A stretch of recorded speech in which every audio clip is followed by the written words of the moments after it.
Hi. Last క్లాస్‌లో మనం earth continents and oceans గురించి నేర్చుకున్నాం. ఈ క్లాస్‌లో ఎర్త్ షేపు, రిమైనింగ్ బేసిక్స్ వాటి మీద కొన్ని క్వెషన్స్ ప్రాక్టీస్ చేద్దాం. ఓకే. ఎర్త్ షేప్ ఏంటి? మనకి నార్మల్‌గా తెలుసు ఇది స్క్వేరు, ఇది రెక్టాంగిల్, ఇదేంటి ట్రయాంగిల్, ఇది రాంబస్. ఇంకోటి జనరల్ షేపు సర్కిల్ తెలుసు. ఎర్త్ షేప్ ఎలా ఉంటది? చాలా సార్లు మనం చూసుంటాం. ఇలాగా బాల్ రూపంలో గోళాకారంగా, గుండ్రంగా ఉంటది. దీన్ని స్పియర్ అంటారు. కానీ ఒరిజినల్ షేప్ ఏంటి? ఆబ్లేట్ స్ఫెరాయిడ్. ఈ స్పియర్‌లోనే ఇదొక different type of variety. Just చూసారా? కంపేర్ చేయండి. ఈ రెండిటికి డిఫరెన్స్ కంపేర్ చేయండి. ఇది ఈక్వేటర్ రీజియన్. బల్జ్ ఎక్కువగా ఉంది. ఇది నార్త్ పోల్. ఇది సౌత్ పోల్.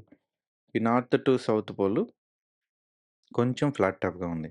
సో, దీనికో పేరు పెట్టారు ఆబ్లేట్ స్ఫెరాయిడ్. ఆబ్లేట్ అంటే ఏంటి? ఏం లేదు. చూసారా? ఇది కంపేర్ చేయండి. ఇది స్పియర్. ఇది ఆబ్లేట్ స్ఫెరాయిడ్. ఇది ప్రోలేట్ స్ఫెరాయిడ్. ఇది జస్ట్ నేమ్స్ అంతే. నేమ్స్ కొంచెం కన్‌ఫ్యూజింగ్‌గా ఉంటాయి. ఆబ్లేట్ అంటే పోల్స్ ఫ్లాట్‌గా ఉంటాయి. ఇక్కడ బల్జ్‌గా ఉంటది. ప్రోలేట్ అంటే పోల్స్ ఎలాంగేటెడ్‌గా ఉంటాయి. ఎలాంగేట్ అంటే ఎక్కువ లెంత్. ఈ రీజియన్ కొంచెం తక్కువగా ఉంటది. దీని ఎగ్జాంపుల్ రగ్బీ బాల్. మన 'సై' సినిమాలో చూసాం గదా! రగ్బీ గేమ్ ఆడతారు. అమెరికాలో ఎక్కువ ఆడతారు. ఇండియాలో తక్కువ ఆడతారు. So, rugby ball shape prolate spheroid. Earth shape oblate spheroid. Oblate spheroid shape చాలా స్మూత్‌గా, ఈవెన్‌గా ఉంటుంది. కానీ మన రియల్ ఎర్త్ రియల్‌గా అలా ఉండదు. చూసారా?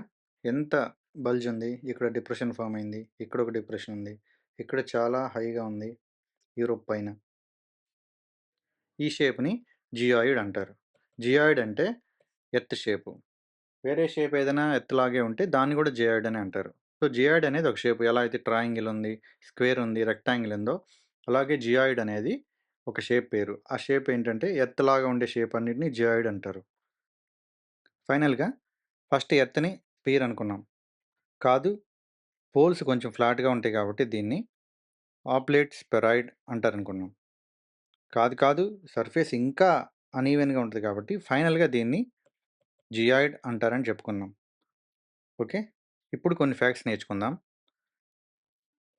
First earth radius equal to 6378 kilometres. 6378 అయితే డయామీటర్ ఎంత? 12756 కిలోమీటర్స్. ఎవరికైనా తెలియకపోతే ఒకసారి చెప్తాను. ఇది సర్కిల్. ఇందులో సెంటర్ నుంచి ఏ సర్ఫేస్‌కైనా సెంటర్ నుంచి సర్ఫేస్‌కున్న అన్ని వాటిని రేడియస్ అంటారు. ఈ సెంటర్ గుండా ఆ చివర టు ఈ చివర ఒక లైన్ గీస్తే దాన్ని డయామీటర్ అంటారు. So, diameter equal to 2r. r అంటే రేడియస్.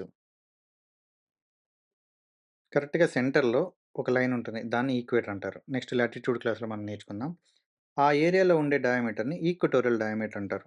అంటే ఒక ఎలిప్సాయిడ్ గాని, ఒక ఆబ్లేట్ స్ఫెరాయిడ్ గనుక ఇలా ఉంటే ఈ ఎండ్ నుంచి ఈ ఎండ్ వరకు ఉండేదాన్ని ఈక్వటోరియల్ డయామీటర్ అంటారు. ఈ ఎండ్ నుంచి ఈ ఎండ్ వరకు ఉండేదాన్ని పోలార్ డయామీటర్ అంటారు. సో, ఇది pole to pole, north pole to south pole. ఈ పోలార్ డయామీటర్ 12,714 కిలోమీటర్స్. ఇది ఈక్వటోరియల్ డయామీటర్. ఈక్వటోరియల్ డయామీటర్ ఎంత? 12,756 కిలోమీటర్స్. వీటి మధ్య డిఫరెన్స్ ఎంత అనేది కూడా అప్పుడప్పుడు బిట్స్ అడుగుతారు. వీటి మధ్య డిఫరెన్స్ 0.3%. ఓకే. చూడండి. రేడియస్ 6378. రేడియస్ అంటే చెప్పుకున్నాం కదా! సెంటర్ నుంచి ఈ సర్ఫేస్ ఈక్వేటర్ దగ్గర ఉంది కాబట్టి ఇది ఈక్వటోరియల్ రేడియస్. పోలార్ రేడియస్ ఎంత? ఇక్కడి నుంచి పైకి లేదంటే ఇక్కడ నుంచి కిందకి 6357 కిలోమీటర్స్. వాటి డిఫరెన్స్ 21 కిలోమీటర్స్. ఏంటి ఓన్లీ రేడియస్ డిఫరెన్స్, కన్‌ఫ్యూజ్ అవ్వకూడదు. డయామీటర్ డిఫరెన్స్ అని అడిగితే 42 కిలోమీటర్స్ వస్తది. ఎందుకు? డయామీటర్ ఈక్వల్ టు 2r కాబట్టి. సో, చూసారా?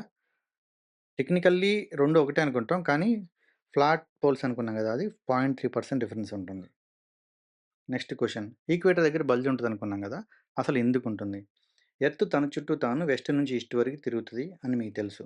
ఆ తిరిగే క్రమంలో స్పీడ్‌గా తిరుగుతున్నప్పుడు ఈ సెంటర్ దగ్గర ఈక్వేటర్ దగ్గర బయటికి తోసే ఫోర్స్ వస్తది. దాన్ని సెంట్రిఫ్యూగల్ ఫోర్స్ అంటారు. ఓకే. Centrifugal force. ఈ వీడియో చూడండి కొంచెం మీకు అర్థమవుతుంది. భూమి తిరుగుతుంది. తిరుగుతూ చూసారా ఎలాంగేటెడ్ అవుతుంది? ఇదిగో. ఆ సెంట్రిఫ్యూగల్ ఫోర్స్ వల్ల కొంచెం ఈక్వేటర్ దగ్గర బల్జ్ వస్తుంది. ఇంకొక ఫ్యాక్టు, ఎర్త్ తన చుట్టూ తాను 1670 కిలోమీటర్స్/అవర్‌తో తిరుగుతుంది. ఎర్త్‌తో పాటు చుట్టూ అట్మాస్ఫియర్ అంతా తిరుగుతుంది కాబట్టి, మనం ఆ స్పీడ్ ఫీల్ అవ్వం. ఓకే. రేడియస్‌లో ఇప్పుడు 21 కిలోమీటర్స్ డిఫరెన్స్ ఉందనుకున్నాం. దీనివల్ల ఏమైద్దంటే, ఒక వ్యక్తి ఈక్వేటర్ దగ్గర ఎవరైతే ఉంటారో, వాళ్ళ వెయిట్ కన్నా పోల్ దగ్గరున్న వెయిటు 0.5 కిలో ఉంటుంది. ఎగ్జాంపుల్ చెప్పాలంటే, ఒక వ్యక్తికి ఇక్కడ 100 కిలో వెయిట్ ఉంది. అదే అతను నార్త్ పోల్ సైడ్ గాని, సౌత్ పోల్ సైడ్ గాని వెళ్తే, అతని వెయిట్ 100.5 కిలో అవుతుంది.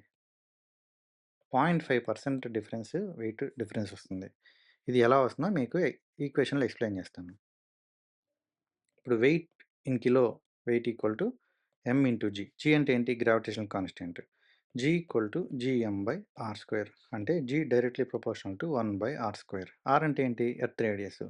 ఆర్ తగ్గే కొద్దీ అంటే ఇక్కడ పోలార్ ఏరియాలో ఆర్ తగ్గుతుంది. ఎంత? 21 కిలోమీటర్స్ తగ్గుతుంది. జీ పెరుగుతుంది. గ్రావిటేషనల్ కాన్స్టెంట్ పెరుగుతుంది. సో ఆబ్వియస్‌గా వెయిట్ పెరుగుతుంది. ఎందుకు? జీ పెరిగింది కాబట్టి. ఓకే. ఎంత డిఫరెన్స్ వస్తుందంటే 0.5% డిఫరెన్స్ వస్తుంది. అంటే చెప్పుకున్నాం కదా! ఈక్వేటర్ దగ్గర ఎవరైతే 100 కిలో ఉంటారో, వాళ్ళు పోలార్‌కెళ్తే పోల్స్ దగ్గర 100.5 కిలో ఉంటారు. ఈ స్లైడ్ చూసారా? సేమ్ అదే చెప్తుంది. ఎవరైతే ఒక వ్యక్తి ఈక్వేటర్ దగ్గర ఎంతుంటాడో, పోలార్ దగ్గరికెళ్ళేసరికి 0.5% ఇంక్రీజ్ అవుతాడు వెయిట్. సేమ్ వెయిట్ ఉంటాడు అతను. కానీ అతను టెక్నికల్‌గా ఎర్త్ సర్ఫేస్ సెంటర్‌కి చాలా దగ్గర 21 కిలోమీటర్స్ దగ్గర ఉండడం వల్ల వెయిట్ పెరిగినట్టు చూపిస్తుంది. సపోజ్ ఎవరైనా ఇక్కడున్న వ్యక్తి ఒక 100 కిలోమీటర్స్ లోపలికి గుంట తవ్వుకొని వెళ్తే, సో, ఇంకా అతని బరువు పెరుగుతుంది. అక్కడ గనుక వెయిట్ స్కేల్ ఏసుకొని పెరిగితే. సో, సెంటర్‌కి దగ్గరికి వెళ్ళే కొద్దీ ఒక వ్యక్తి బరువు పెరుగుతారు. ఓకే. ఇప్పుడు దాకా ఏం నేర్చుకున్నాం? షేప్ ఆఫ్ ది ఎర్త్ ఏంటి? ఫస్ట్ స్ఫియర్ అనుకున్నాం. తర్వాత ఆబ్లేట్ స్ఫెరాయిడ్ అనుకున్నాం. కాదు ఇర్రెగ్యులారిటీస్ ఉంటాయి కాబట్టి దాన్ని జియాయిడ్ అని చెప్పుకున్నాం. నెక్స్ట్ ఈ జియాయిడ్ షేప్ ఎందుకొస్తది? సెంట్రిఫ్యూగల్ ఫోర్స్ వల్ల ఈక్వటోరియల్ దగ్గర బల్జ్ ఏర్పడుతుంది. పోల్స్ దగ్గర లైట్‌గా ఫ్లాట్ అవుతుంది కాబట్టి అది జియాయిడ్ లాగా మారుతుందని చెప్పుకున్నాం. నెక్స్ట్ ఈ పోలార్ డయామీటర్ అనేది తక్కువగా ఉండడం వల్ల వెయిట్ మీద ఏం ఎఫెక్ట్ పడుతుందో నేర్చుకున్నాం. ఇప్పుడు వీటి మీద సింపుల్ క్వెషన్స్ చూద్దాం. ఈ క్వెషన్ చూడండి.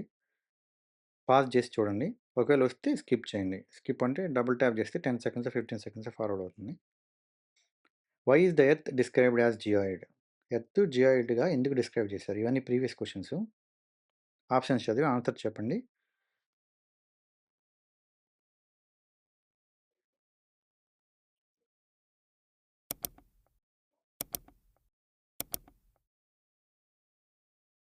ఓకే. Answer B. ఆప్షన్ చదువుదాం. Earth is perfectly round like a ball. పర్ఫెక్ట్‌గా రౌండ్‌గా ఉంటదా? కాదు. ఫ్లాట్‌గా ఉంటది కదా! పోల్స్ దగ్గర. అదే second sentence. Earth is slightly flatten at the poles. ఇది right answer. Earth is elongated at poles. Elongated అంటే మనం అనుకున్నాం కదా! Rugby ball. అందుకే మీకు రగ్బీ బాల్ గురించి చెప్పింది. రగ్బీ బాల్‌ని ఏమంటారు చెప్పండి? ప్రోలేట్ స్ఫెరాయిడ్ అంటారు rugby ball. Earth oblate spheroid. ఇంకా perfect shape geoid. Earth has a constant radius. Constant ఉన్నది కదా! ఈక్వటోరియల్ దగ్గర 6378 ఉంటది. పోల్స్ దగ్గర దానికన్నా 20 కిలోమీటర్స్ తక్కువ ఉంటది. Next question. ఈ కింది వాటిలో కరెక్ట్ అయిన సెంటెన్స్ ఏంటి? Earth shape is perfect sphere. Perfect ఉండదు కదా! తప్పు. The term geoid means earth-shaped, correct? And it describes its true irregular shape. This is correct. Equatorial diameter is longer than the polar diameter. కరెక్టే కదా? ఎంత? 42 kilometres long. Equatorial diameter polar diameter కన్నా 42 kilometres long. రేడియస్‌లో ఎంత? 21 kilometres long. Next question. Gravity is slightly stronger at the poles than the equator. ఇది previous క్వెషనే.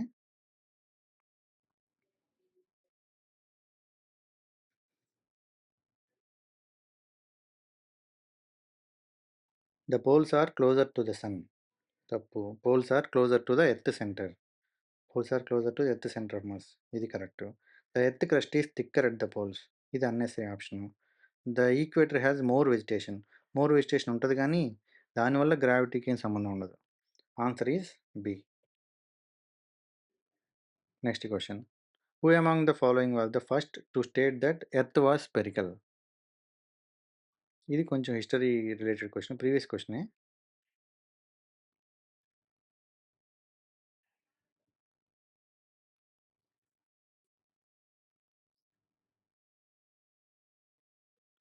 Answer Aristotle. 350 BC టైంలో Aristotle Earth స్పియరికల్‌గా ఉండొచ్చు అని చెప్పాడు. ప్రూవ్ చేయలేదనమాట. కానీ టాలమీ ఉన్నారు చూసారా? ఈయన 150 ఏడీ, 100 ఏడీ ఆ టైంలో. ఏడీ అంటే 0 తర్వాత. ఈయన స్పెరికల్‌గా ఉంటదని జెప్పి ప్రూవ్ చేశాడు. సో, ఫస్ట్ స్టేట్ చెప్పిందెవరంటే అరిస్టాటిలు. ప్రూవ్ చేసిందెవరంటే Ptolemy. What is the most accurate description of the shape of the earth?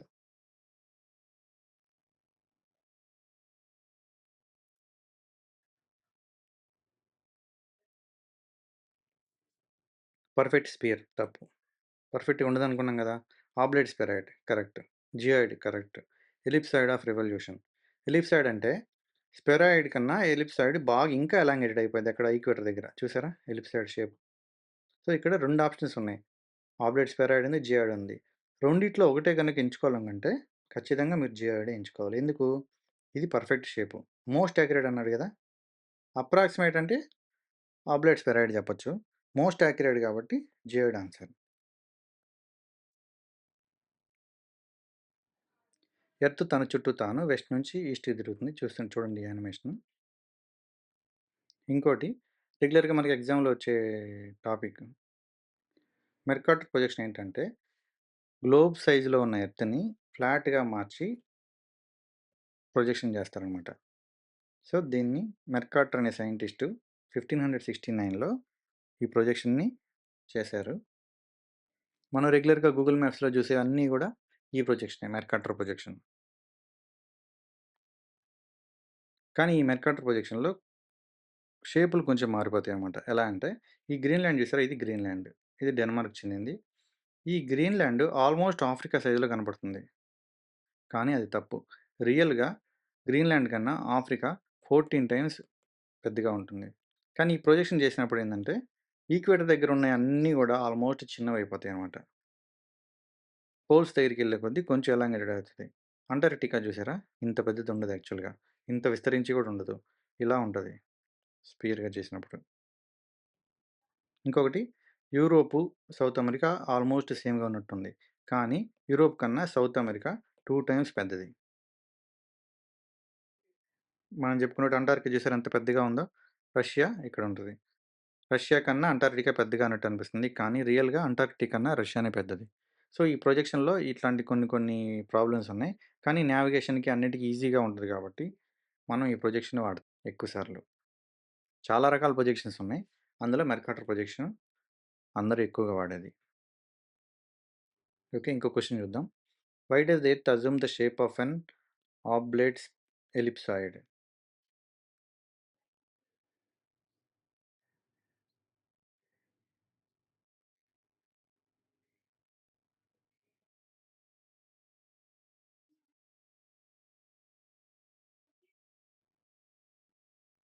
Okay. Gravitation pull of the moon stretches the Earth. మూన్‌కి దీనికి సంబంధం లేదు. Earth rotation causes its a bulge at the equator and flatten at the poles. మనం చెప్పుకున్నాం కదా! Centrifugal force గురించి. ఇది correct answer. Solar wind pushes the equator outwards. ఇది సంబంధం లేదు. Earth magnetic field compresses the poles. ఇది సంబంధం లేదు. So, answer B. Next question. Earth is spherical in space is not provided by which of the following statements?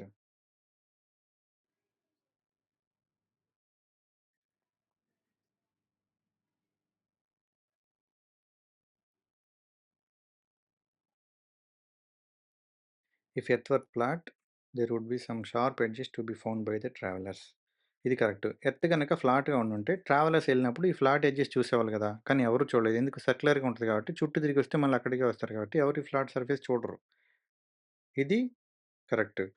Solar eclipse show the shadow of Earth as circular. No. Solar ఎక్లిప్స్‌లో Earth shadow కనిపించదు. Moon shadow కనిపిస్తది. Moon సర్క్యులర్‌గా ఉందని solar ఎక్లిప్స్‌లో తెలుస్తది. So, ఈ స్టేట్మెంటే wrong. So, answer is 2. అయినా మిగిలిన స్టేట్మెంట్స్ చూద్దాం. Sunrise is not visible from all places on Earth surface at the same time. కరెక్టే గదా! ఎర్త్ ఫ్లాట్‌గా ఉంటే సూర్యుడు పైనుంచి కనపడుతుంటే మొత్తం సన్‌షైన్ ఒకేసారి కనపడుతుంది గదా! కానీ మన దగ్గర పగలైతే అమెరికాలో చీకటి. ఎందుకు? స్పెరికల్‌గా ఉంది కాబట్టి సూర్యుడు ఇక్కడి నుంచి చూసినప్పుడు ఓన్లీ ఈ పార్ట్ ఒక్కటే గ్లో అవుతుంది. వెనకున్నోళ్ళంతా చీకట్లో ఉంటారు. The altitude of stars seen from different places on earth is surface vary. అర్థమైందా? ఇప్పుడు ఇక్కడ స్టార్ ఉంది. ఒక వ్యక్తి ఇక్కడి నుంచి చూస్తున్నాడు. ఒక వ్యక్తి ఇక్కడి నుంచి చూస్తున్నాడు. డిఫరెన్స్ ఉంటది గదా! So, answer 2. Next question. The gravity whole in the Indian ocean is technically known as. మనం జియాయిడ్ గురించి మాట్లాడుకున్నాం గదా! ఇదో ఇండియా. ఇండియా కింద చూసారా? ఒక డిప్రెషన్, పెద్ద డిప్రెషన్ ఫామ్ అయింది. అది బయటున్న సర్ఫేస్ ఏరియాల కన్నా గూడా బయటున్న సర్ఫేస్ లెవెల్స్ కన్నా గూడా లోతుగా ఉంటుంది.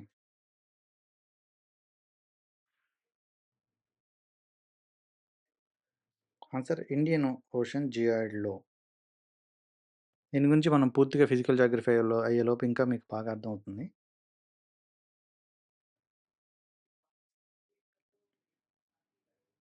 Why is the geoid model preferred over the oblate spheroid for precise surveying? Geoid model మనం ఆబ్లేట్ స్పెరాయిడ్ కన్నా ఎందుకు ప్రిఫర్ చేస్తాము?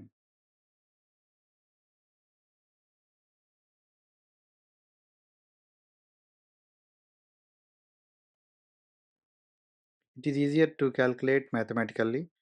It accounts for irregular mass distribution and gravity anomalies. Anomalies అంటే డిఫరెన్సెస్ అనమాట. Answer B.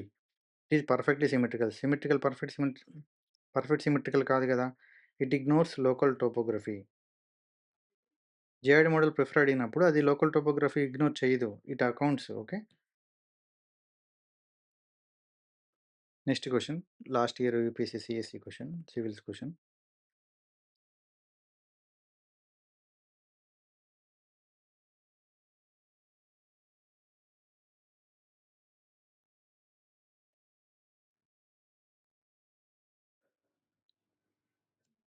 Scientific studies suggest that a shift is taking place in Earth rotational axis. Earth తన చుట్టూ తను తిరుగుతూ ఉంటుంది అనుకున్నాం కదా! అది వచ్చే కొంది తరతరాలుగా కొంచెం కొంచెంగా మారుతూ ఉంటుంది. ఆబ్వియస్‌గా యూనివర్స్ అనేది ఎక్స్పాండ్ అవుతూ ఉంటది కాబట్టి చాలా స్లో వేరియేషన్స్ జరుగుతూ ఉంటాయి. ఈ statement correct. Solar flares and associated coronal mass ejections bombarded the Earth's outer most atmosphere with tremendously large. ఈ స్టేట్మెంట్ కరెక్టే. కానీ ఎర్త్ రొటేషన్‌కి దీనికి సంబంధం లేదు. దీని గురించి సైన్స్ అండ్ టెక్నాలజీ క్లాసెస్‌లో క్లియర్‌గా తర్వాత చెప్పుకుందాం. As the Earth polar ice melts the water tends to move towards the equator. Centrifugal force వల్ల పోల్‌లో ఉన్నవన్నీ ఈక్వేటర్ దగ్గరికి రావడానికి ట్రై చేస్తాయి. So, answer correct. ఇప్పుడు statement 1 and 3 are correct and statement 3 explain the statement. Next question. The mean radius of the Earth is.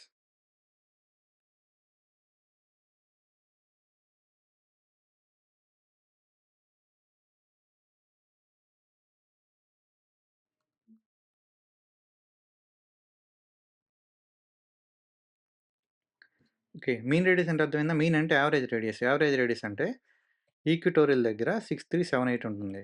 Polar దగ్గర 6357 ఉంటుంది. ఆ రెండిటి యొక్క యావరేజ్ ఎంత? 6371. సో, ఎప్పుడైనా మీన్ రేడియస్ అడిగితే 6371. ఓకే. మళ్ళీ క్లియర్‌గా రాస్తాను. మీన్ రేడియస్ అంటే average radius 6371 kilometres. Equatorial radius 6378. Polar radius 6357 kilometres. Okay. Diameter అంటే d=2r అన్నిట్లో మల్టిప్లై చేసుకోండి. Approximate diameter of earth.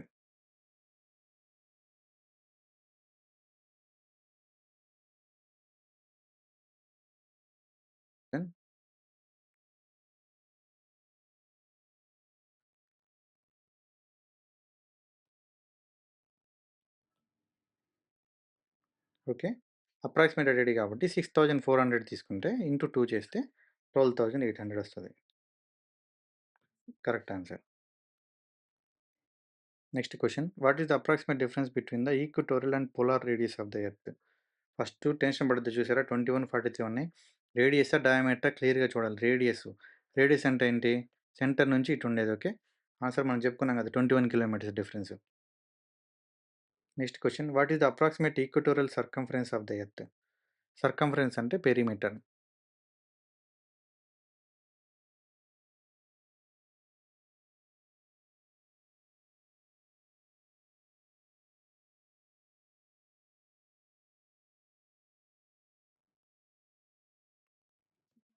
Okay. First equatorial అడిగారు. సర్కంఫరెన్స్ అంటే ఏంటి? Perimeter equal to 2πr. 2π into radius. R ఎంత? ఈక్వటోరియల్ ఆర్ ఎంత? Equatorial radius ఎంత? R చెప్పుకున్నాం కదా! 6378. 2 ఇంటూ 3.14 ఇంటూ 6378 ఎంతొస్తది? అప్రాక్సిమేట్‌గా 40,000 పక్కన వస్తుంది. సో, చేయండి. 2π ఇంటూ 6371 చేస్తే 40,075 ఆన్సర్. సపోజ్ ఇక్కడ పోలార్ సర్కంఫరెన్స్ అడిగితే 2π ఇంటూ 6356 40,008 వస్తది. సో, దీనికి ఈక్వటోరియల్ రేర్ కాబట్టి 40,075. పోలార్ అడిగితే 40,000. ఇవన్నీ ప్రీవియస్ క్వెషన్‌లు. గ్రూప్ డిస్కషన్‌లో షేప్ అండ్ సైజ్ అడిగితే పిల్లలు ఏం చెప్పారు? Shape of the Earth is basically an oblate spheroid. Right. Polar diameter of the Earth is more than equatorial diameter. No. Polar diameter equatorial diameter కన్నా తక్కువ. ఎంత? డయామీటర్ కాబట్టి 42 కిలోమీటర్స్ తక్కువ. Bulge among the equatorial region is due to revolution of the Earth. Right. Earth is an oblate spheroid and not a perfect sphere. This is because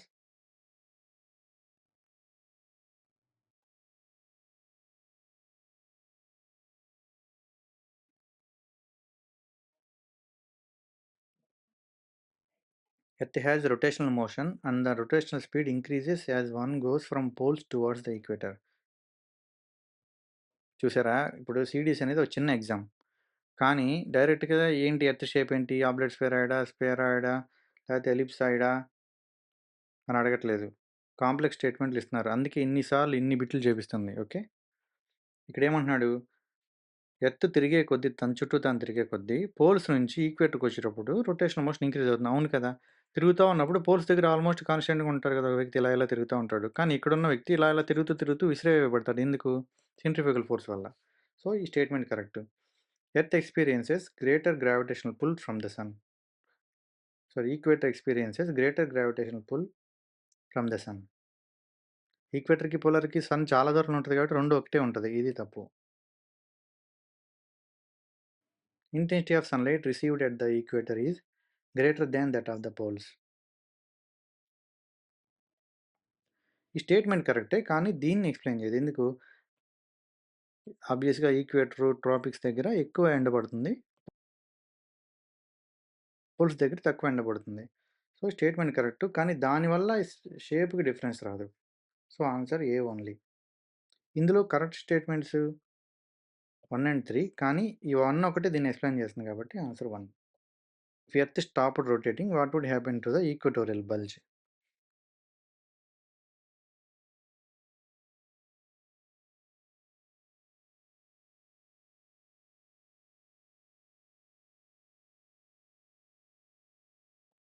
earth గనక rotation ఆగిపోతే ఏమవుతుంది చెప్పండి?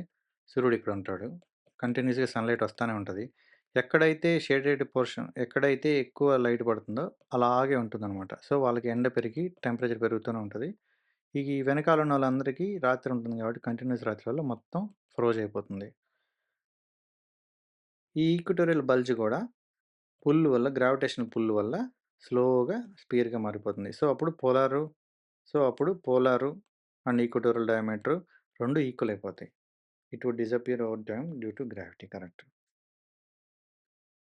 If the Earth were a perfect sphere instead of geoid, what would happen?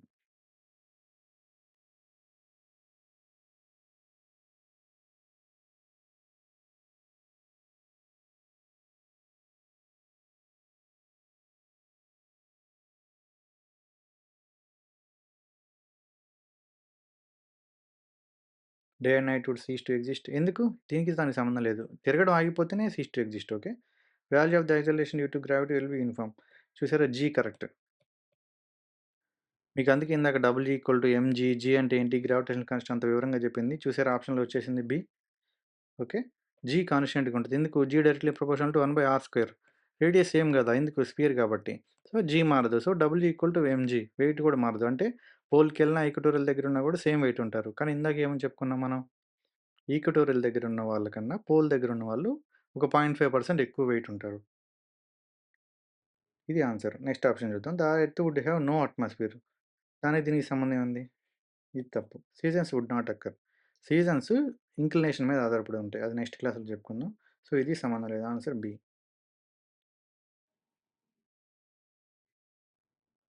Why is the shape of the earth important for GPS? GPS అంటే global position technology.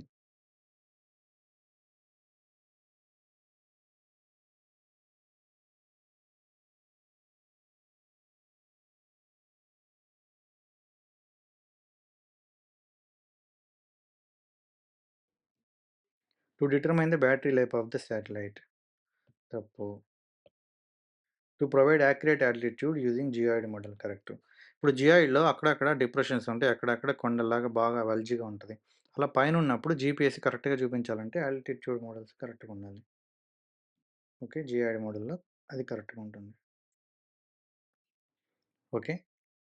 ఫైనల్‌గా ఒక 10 సెకండ్స్‌లో summary చెప్పుకుందాం. First, earth shape ఏంటి? Spear కాదు. ఆబ్లేట్ spheroid ఒక రకమైన approximate model. Geoid ఇది పర్ఫెక్ట్. నెక్స్ట్, ఈ జియాయిడ్ మోడల్లో ఈక్వటోరియల్ బల్జ్ ఎందుకు వస్తుంది? సెంట్రిఫ్యూగల్ ఫోర్స్ వల్ల. అండ్ ఈ ఈక్వటోరియల్ బల్జ్ ఉండడం వల్ల ఏం ప్రాబ్లం జరుగుతుంది? వెయిట్ డిఫరెన్స్ వస్తుంది. ఎంత? 0.5%. నెక్స్ట్, మీన్ రేడియస్ ఎంత? 6371 కిలోమీటర్. మీన్ రేడియస్ అంటే యావరేజ్. ఈక్వటోరియల్ రేడియస్ ఎంత? 6378. పోలార్ రేడియస్ ఎంత? 6357. అప్రాక్సిమేట్ రేడియస్ ఎంత? 6400.